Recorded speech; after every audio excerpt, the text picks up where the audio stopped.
Assalamu alaikum wa rahmatullahi wa barakatuh. This is Najwa Husseini with Azadi News. Burma needs to answer to UN rights body. Bangladesh uses COVID-19 cover to move Rohingya to Bhashan Char.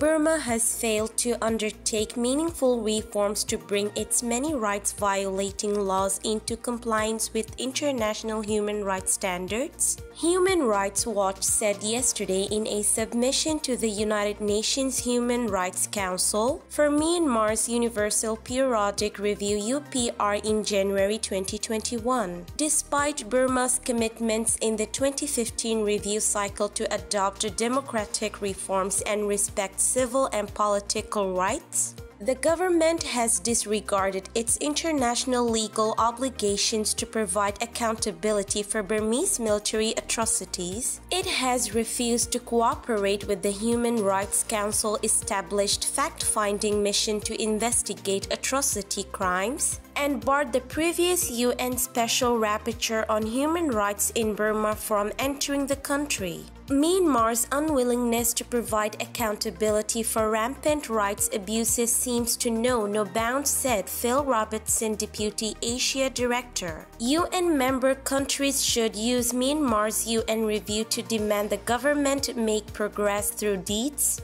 not more flowery talk, to achieve genuine human rights improvements. Burma's discriminatory framework targeting Rohingya underlies their continuing dismal situation in Rakhine State. Burma is obligated under international law to comply with the International Court of Justice's January Provisional Measures Order to prevent genocide. In Arakan and Chin states, the population is in the second year of government-enforced internet shutdowns amid escalating fighting between the ethnic Arakan army and Burmese military. The government failed to revoke or amend rights-abusing laws that undermine the rights to freedom of expression, association, and peaceful assembly. As a result, hundreds of human rights defenders, community leaders, trade union members and leaders, and other civil society activists have faced prosecution and imprisonment for exercising their basic rights.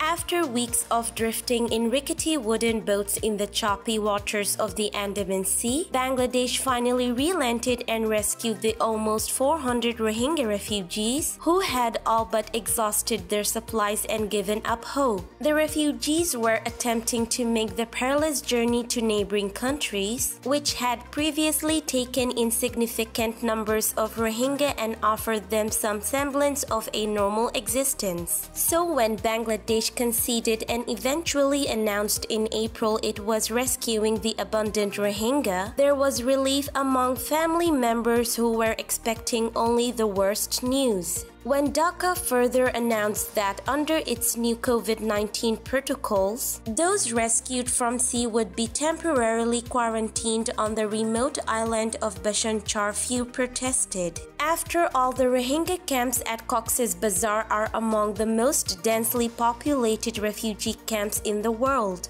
Any outbreak of the virus there would be deadly. Protecting the camps had to be the #1 priority. However, it has now transpired that the move by Bangladesh was not a temporary quarantine measure, but a mechanism to move the first wave of Rohingya to the uninhabited island, which has long been resisted by the Rohingya. Now that the first group has been settled on the island, Dhaka has plans to relocate more refugees from Cox's Bazar to Bhashan Char. Bhashan Char is a silty low-level island on the coast of Bangladesh. Experts believe it is very vulnerable to flooding and not suitable for long-term human habitation. But the government of Bangladesh had already built refugee camp infrastructure on the island with the thought of relocating large numbers of Rohingya there, a plan that drew very harsh and merited criticism from the international community and the Rohingya at the time. It was hoped that this plan had been shelved, but by choosing to quarantine those rescued from the boats on this island, the question of the relocation was reopened.